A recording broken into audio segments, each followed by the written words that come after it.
Welcome back to Socrates Helps You Question Life series. This program aims to make you feel unsure and perplexed through the use of extensive interrogative sentences.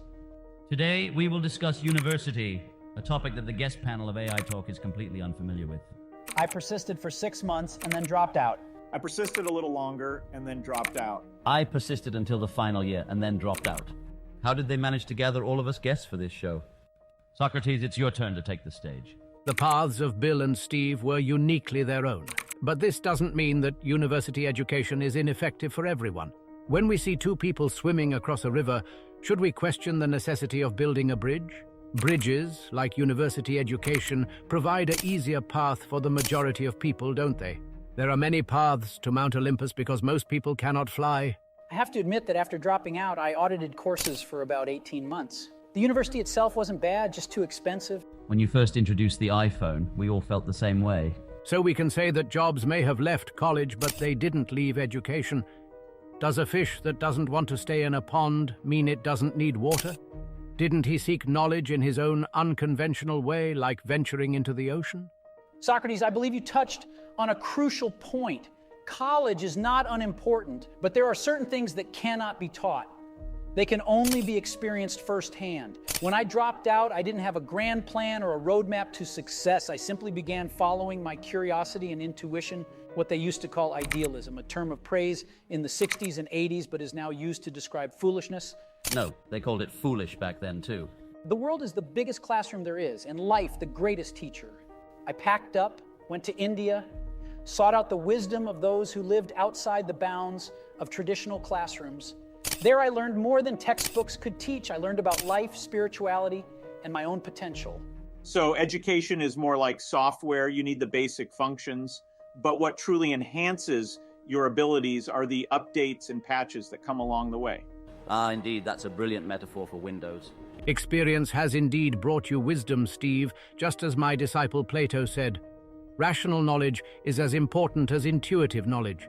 Wasn't that intuition that guided you towards the East derived from your perspective of understanding the world?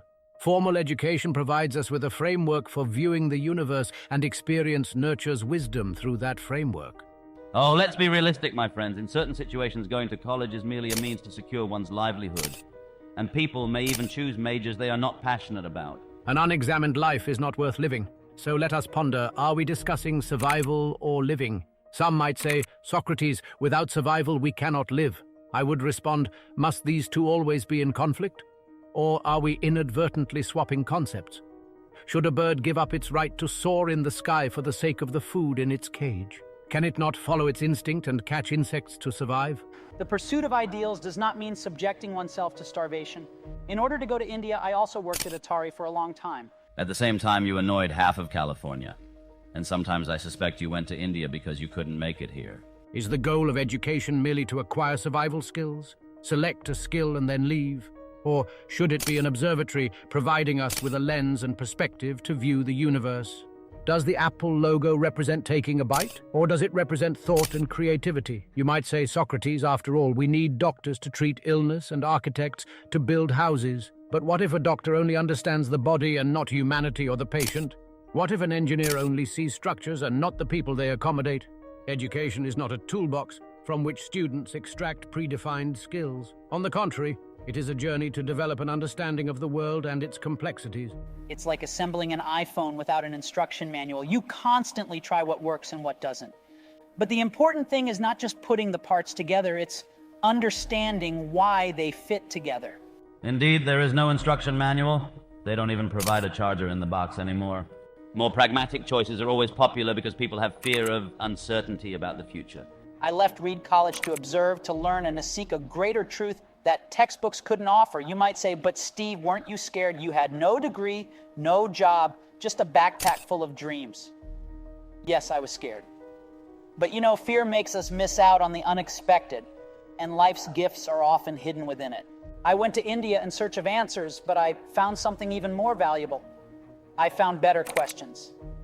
Life always puts seemingly unfitting and meaningless pieces in your box.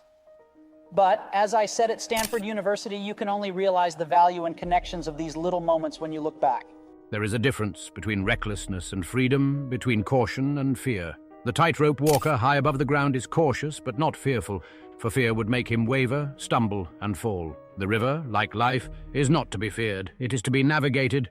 If you attribute the reasons for giving up on what you love to the helplessness of life, isn't that like the woman who complains about not being able to see because she fears the darkness and closes her eyes? A servant cannot become a good master, but if you only aspire to be a servant of life, how can you become the master of your own destiny?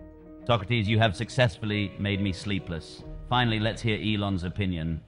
I think that the essence of education is